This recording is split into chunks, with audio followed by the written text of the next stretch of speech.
Behaving Badly changed the face of British sitcom in the 90s and showed that face, warts and all.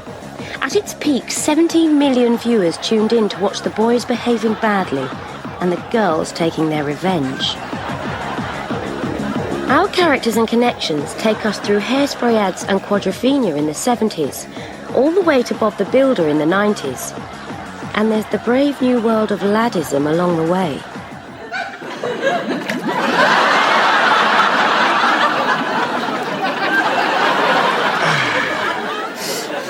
Can we get out now? Yeah.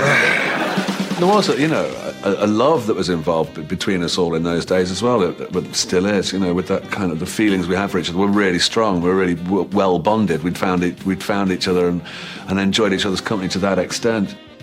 We felt as though we'd been to school together and we sort of left school and we'd all grown up. 7 or 8 years we were doing it, and I went through a marriage, Caroline went through a marriage, Neil went through other people's marriages.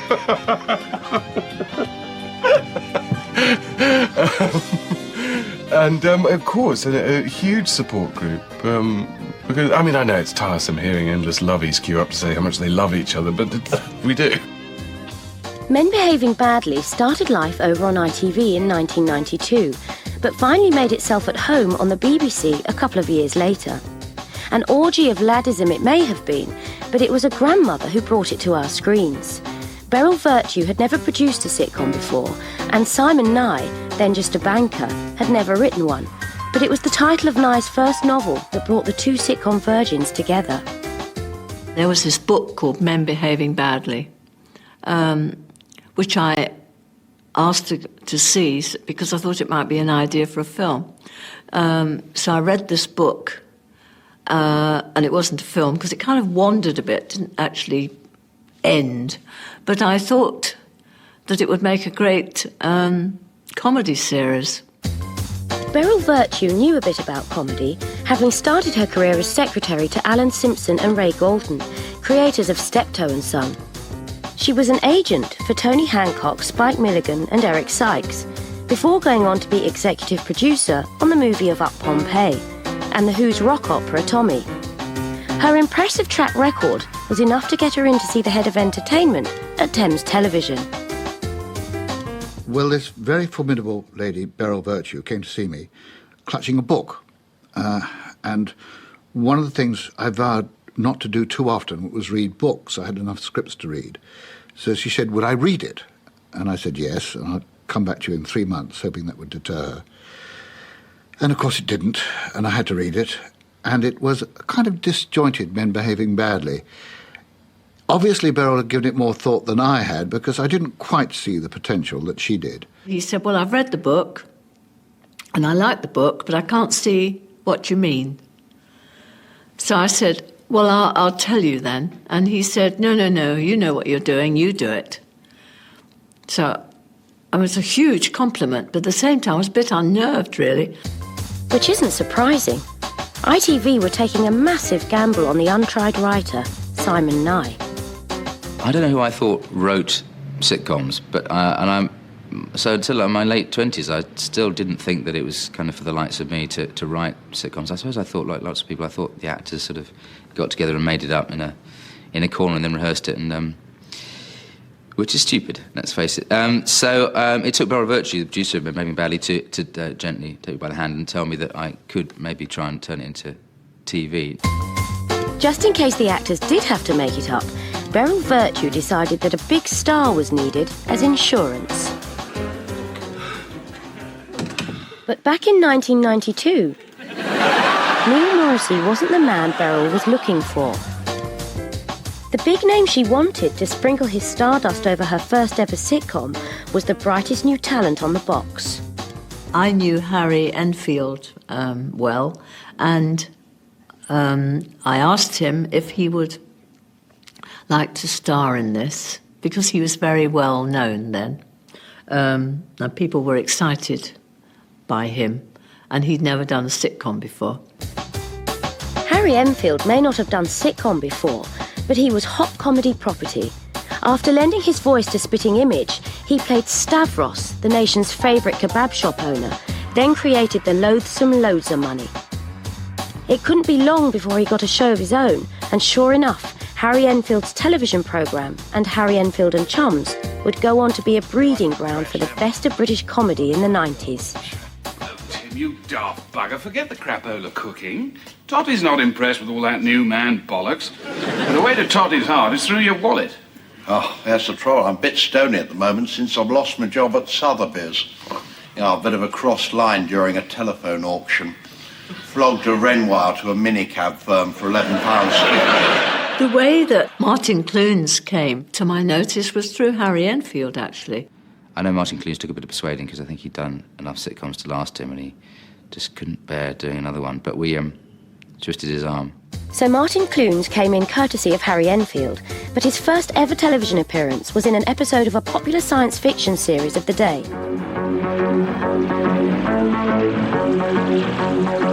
Which might easily have been called Wardrobe and Makeup Department behaving appallingly. Mother, do you expect me to allow those who plot my death to go free?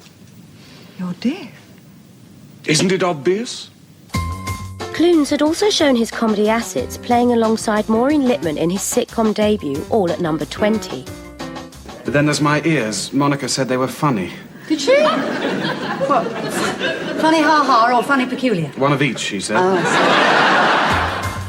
But Clunes and those funny ears would really hit the big time playing bad lad Gary Strang. It was just sort of, you know, a bunch of show-offs getting together to show off to one another. I mean, it's a very creative arena. Well, don't overdo it, love. Caroline Quentin was not a known name, but was funny again. And she knew Martin. She knew Martin quite well. Oh, she was a friend of a friend years ago, long before Men Behaving Badly or any of that.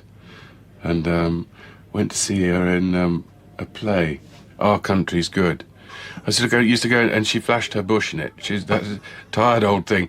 She's been flashing it a lot in the British Theatre. She got it out at another play I saw as well.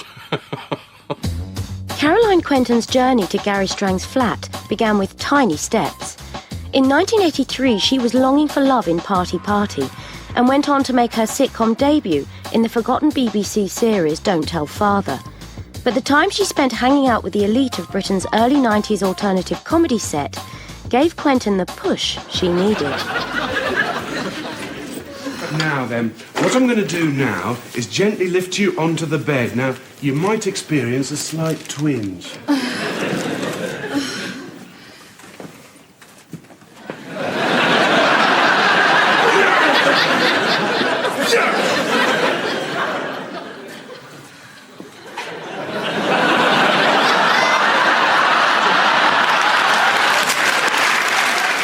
I auditioned for it in the same way that I auditioned for a million other sitcoms or many other drama series. I mean, it was just another interview for me, and I got a recall, and then I got another recall, and then I got offered the part. And the first series with Harry Enfield and everything. With Clunes, Enfield and Quentin on board, all that remained was the casting of Deborah, the fantasy girl next door. Leslie Ash, who was very much a sort of icon for of the time, for that kind of very pretty girl next door, and I had her in mind. I think when I wrote the novel, I really sort of thought of her as that part. I loved Simon because he just really cared about everything. He was always there most of the time during the rehearsals, and Beryl too. Beryl was always there with script in hand. You really felt like you were part of someone's baby. Leslie Ash bubbled onto our screens playing the cutie opposite the country's favourite fairy, and was still in Adland in 1978 as the girl with the flyaway hair. Is she? Isn't she? No, she can't be wearing Harmony hairspray. Can she? And then everyone noticed her pout when she played the Thinking Mod's Crumpet in Quadrophenia. After appearing in The Two Ronnies, Leslie Ash went on to play it straight as computer whiz Fred Smith in the all-girl, all-action series Cat's Eyes. Her return to intentional comedy came in 1992 as Deborah, the sexy new neighbour to the boys, who were suddenly behaving better. Hi, I'm Deborah. I bought the flat upstairs. Hello, Gary. Flat downstairs. No. Oh, this is Dorothy. She's a nurse. Yeah, have some wine. Cheers. So, will you be living in a sharing situation? No. Oh. Do you all live in this flat? No. She lives with her mother miles away. Have you got anyone helping you move in? Yeah, a friend of mine's got a van. He's going to give me a hand. I'm afraid there'll be a bit of humping upstairs. Leslie, of course, was Simon's fantasy casting for the gorgeous girl upstairs. She would be every guy's fantasy, like, oh my God, have you seen us move upstairs? Right, let's go and meet her. Let's get her down here under any pretext. Let's hope we can get into her knickers. Let's get together sometime. For a meal or just for me?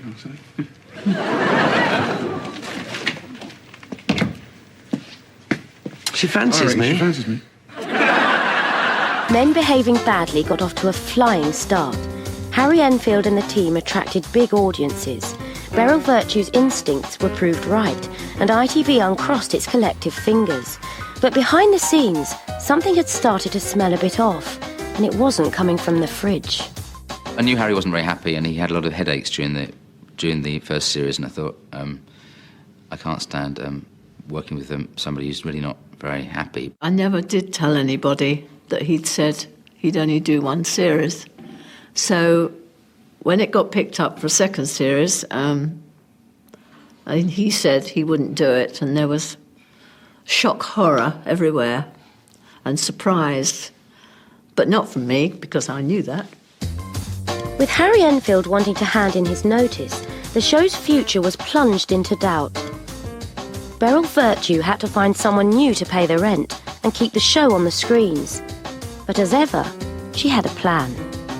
You had to sort of stop them all panicking, saying, well, we can't do it then. And I said, well, we could, because Harry Enfield played the lodger, and the lodger could leave, and a new lodger could arrive. With Enfield packed up and gone, the team found a new lodger who could keep them on the road. Hi. Afternoon. I was doing Boone at the time, and I was an old drinking pal of Martin Clune's. He used to live in Tufnell Park, and I was a Crouch Ender. And we had mutual friends, and we became friends. And a couple of years later, he recommended me, because Harry didn't want to do it anymore. And Martin recommended me for it. So I went down and met Beryl, had a bit of lunch, and got it. Is this the flat with the room to let? Yes, who are you? Tony. Tony? You should have come last week. Yeah, I lost a bit of paper with the address on it. Oh, well, come in. I don't know what happened, you know. So it was pretty straightforward. He walked in, he had his long hair. Hi. All the girls thought he was gorgeous. And immediately you had an extra element in the show, in that he was quite fanciable. And we were able to make him successful with women, in contrast to Martin's character, who was not very successful with women. You missed your last bus home? I think I have, actually. Is the door locked? Yes.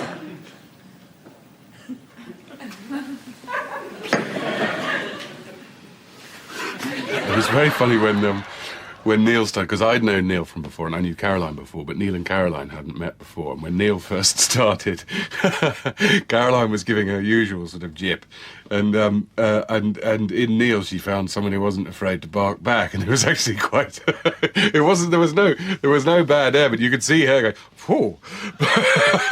It's because usually you just sort of, "Oh yeah, okay," but not with Neil, because it's mixed with a kind of flirtation as well, which is a curious mixture, but it gives her a license to print money. And so off she was going, and Neil, you'll have to bleep this, but Neil just went, "You're asking for a and she was like, "Oh God, so I am." With a new cast and a new start, the team were ready to let rip. And it seemed nothing would stop Men Behaving Badly becoming a huge hit. We all felt really confident that we would be recommissioned. And I took a very long holiday. I'd never had such a long holiday before or since. And I went off to New Zealand thinking, I can afford this. All will be well, and I'll do a new series when I get back. But when she got back, Beryl found that things had changed. Thames Television had lost their ITV franchise, so Men Behaving Badly was about to become homeless. It was a horrible time when ITV said that they wouldn't recommission it. And we just went, why? We just couldn't understand it. I think the thinking was that they didn't view it. They saw the drop in figures from the one with Harry Enfield in, who has a huge and faithful audience, to looking at the second series without Harry, the figures dropped, but they should have looked at it as a first series, if you know what I mean, without Harry. For the second time, Men Behaving Badly faced extinction. But having saved the show once already, Beryl Virtue wasn't about to let it die. I decided that the only place I could try and sell it was the BBC. I just thought, that's where I'll go. Because it was actually very unusual to do that. In fact, I don't think anybody had ever done it, so I was told, to move a series from one place to another.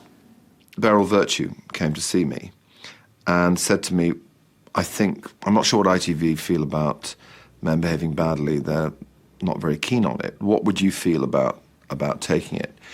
Now, it's interesting. I have to admit, I really didn't have any hesitation about taking it, which was, let's be clear, taking a show from ITV is one thing. Not just taking a show, which is what we eventually did, but take the show and repeat it on BBC One. That's weird. No one had ever done that before. So why did I do it? I did it for a very simple reason. I loved the show. I thought it was great.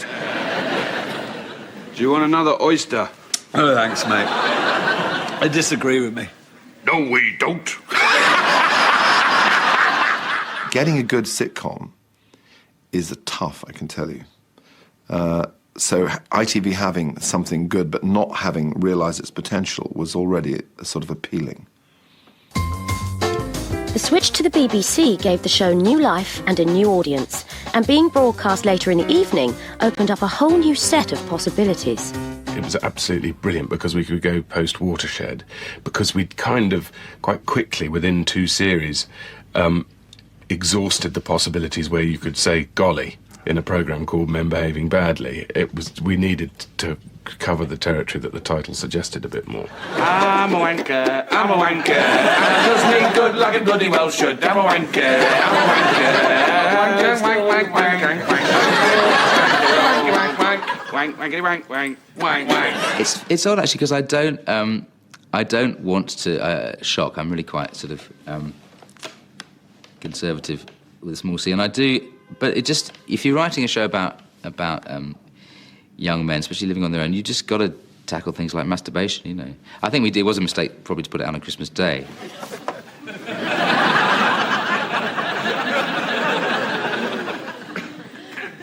Really get to know your partner's private parts. Okay.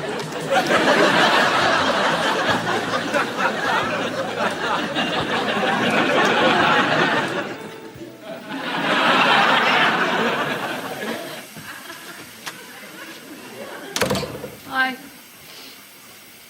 Oh, hi.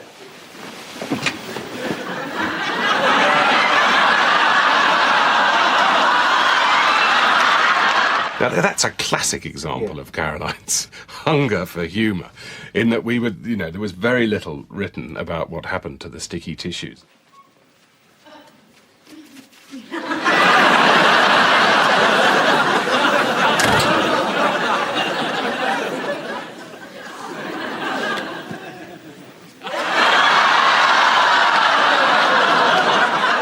It wouldn't have been allowed if Neil or I had done it, but because it was lovely Caroline doing it, and she's and all that, and also it was the only way to sort of get out of a sticky tissues situation.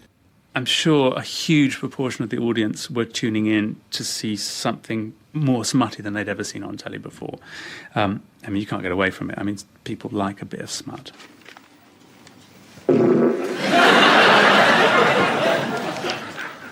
Plastic surgeons in Brazil are developing implants that allow breasts to be pumped up or deflated according to the mood of the Latino lady or her lucky lover.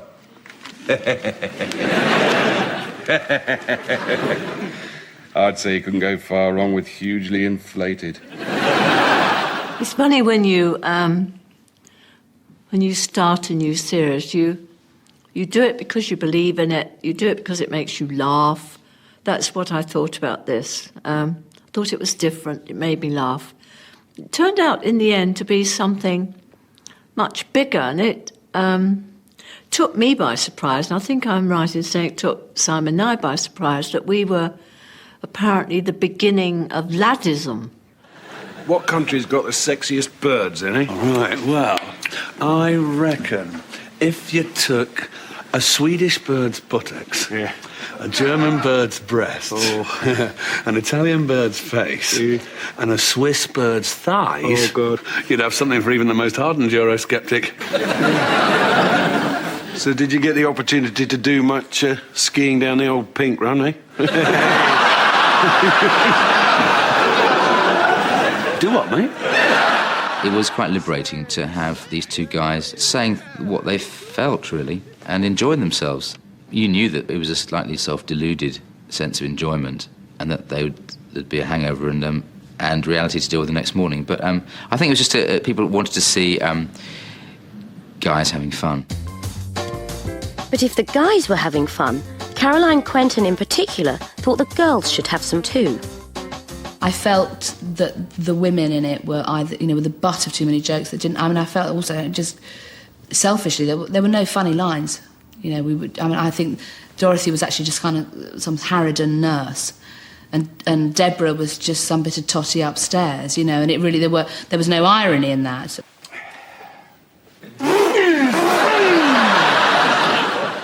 The early script problems, what would give Simon and I trouble was that we were trying to mull it over, and Caroline took no prisoners and was and she's very clear because a huge amount of experience about what's right and what's wrong and what works and what doesn't.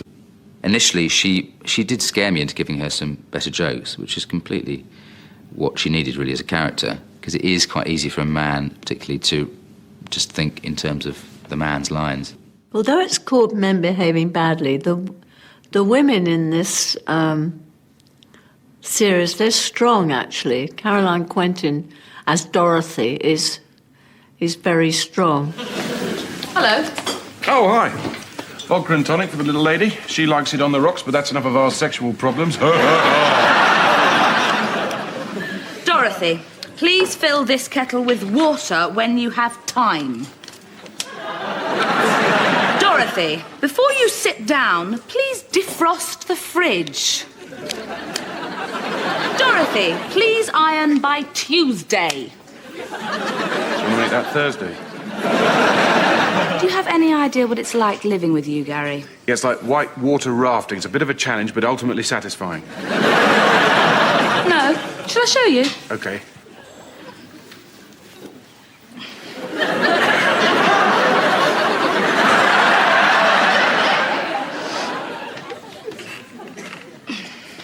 Here. Line 'em up, mate. Another pint for the little gentleman. Of course, he won't be ready for it for another half an hour, but still, that's enough of our sexual problems, eh?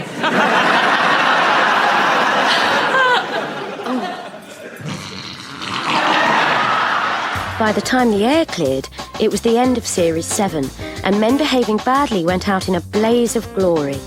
Martin Clunes went on to take parts in Gormenghast and Goodbye Mr. Chips.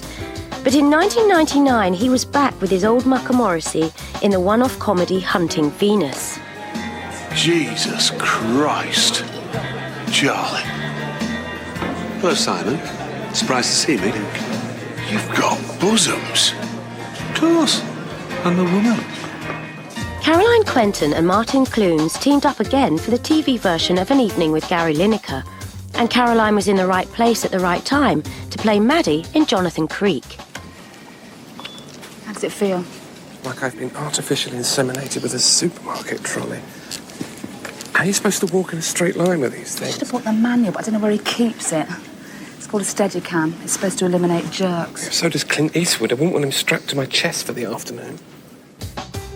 Leslie Ash went north to play Karen Buckley in Where the Heart Is, then crossed the thin blue line and put on a uniform for Chief Inspector Charlie Eden in Merseybeat. When she isn't on duty, she still finds time to go shopping with an old flame. And knowing his DIY, made Neil Morrissey the perfect choice to be the voice of... And like most builders, he had another job on the go at the same time, playing Phil, the taxi driver with rock and roll aspirations, in John Sullivan's Roger, Roger.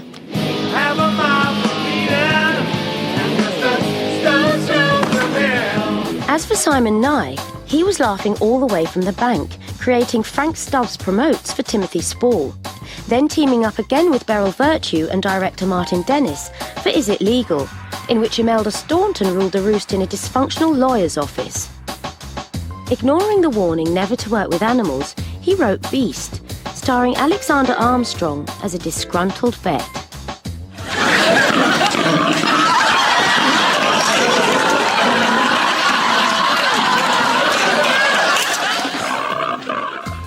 Off the back of Beast, he created The Savages for BBC One, a story of kids behaving badly.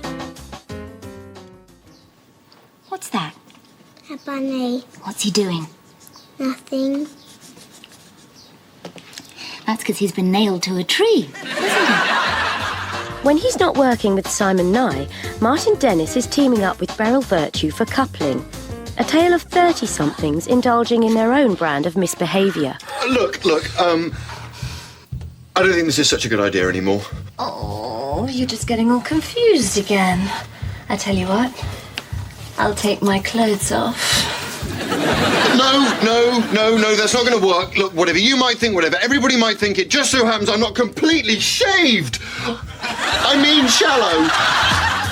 As for the originals, the Men Behaving Badly team reunited in 1998 for a bumper 3-part Christmas special.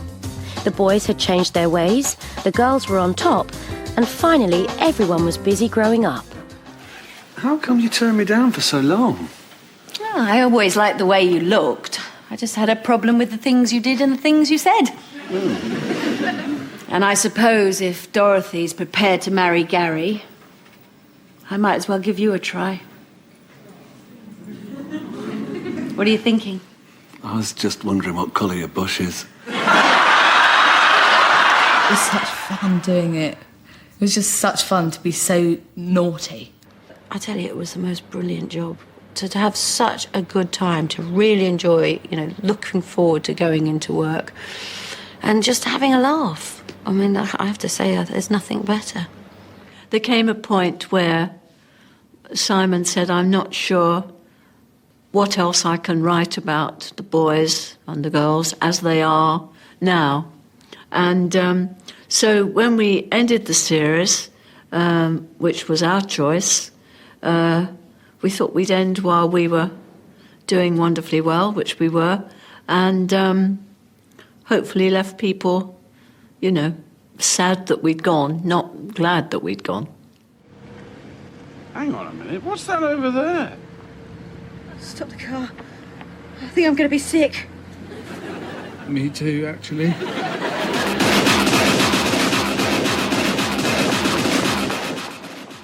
And see the boys in action again next on BBC One. Gary's showing off his true colours, and it's not a pretty sight.